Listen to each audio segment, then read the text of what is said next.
الحمدللہ وحدہ والصلاة والسلام علی من لا نبی بعدہ۔ سامعین السلام علیکم ورحمۃ اللہ وبرکاتہ۔ سامعین، آج ذہنی تمام بیماریوں سے چھٹکارا حاصل کرنے کے لیے، ٹینشن، ڈپریشن، تمام پریشانیوں سے نجات کے لیے ایک خوبصورت وظیفہ آپ کی خدمت میں پیش کرتے ہیں۔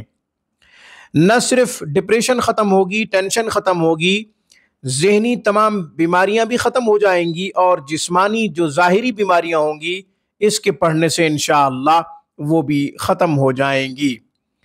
وہ کلمات کیا ہیں اور ان کو کتنی تعداد میں پڑھنا ہے اور کب پڑھنا ہے، یہ آگے چل کے بتاتا ہوں۔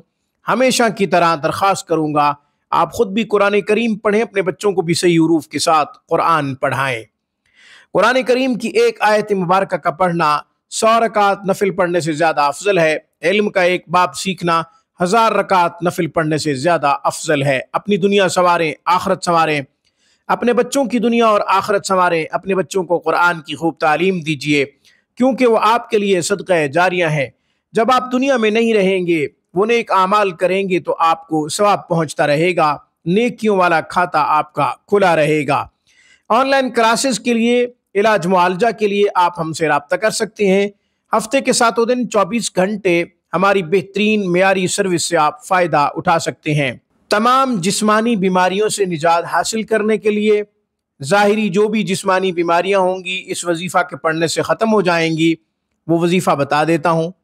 ڈپریشن، ٹینشن، ذہنی بیماریوں سے بھی چھٹکارا مل جائے گا۔ الملک القدوس السلام، الملک القدوس السلام۔ جو آسانی سے پڑھ سکتا ہے، ڈپریشن میں مبتلا ہے، ٹینشن میں مبتلا ہے، کوئی پریشانی لاحق ہے، تو وہ کثرت سے پڑھے، سارا دن پڑھے، وقفے وقفے سے پڑھے، اپنی زبان کو ان کلمات سے تر رکھے۔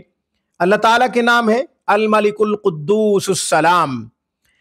اس کے ساتھ ساتھ جو شخص کسی ظاہری بیماری میں مبتلا ہے، مثال کے طور پہ خارش وغیرہ، پھوڑے پھنسی وغیرہ، گرمیوں میں اکثر جو ہے نکل آتے ہیں، ان کی وجہ سے پریشان ہے، تو آپ تیل پہ دم کر کے، سرسوں کا تیل ہو، زیتون کا تیل ہو، اس کے اوپر آپ دم کر کے مریض کو دے سکتے ہیں۔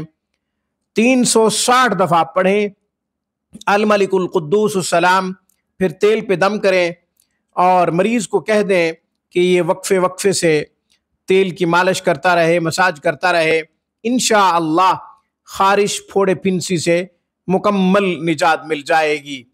اسی طرح کسی بھی اور ظاہری بیماری میں مبتلا ہے، جسمانی بیماری میں مبتلا ہے، تو پانی پہ دم کر کے بھی پانی پیا جا سکتا ہے۔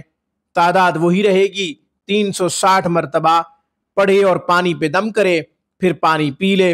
خود پڑھ سکتے ہیں تو بہت اچھی بات، ورنہ کسی سے پانی دم کروا لیں۔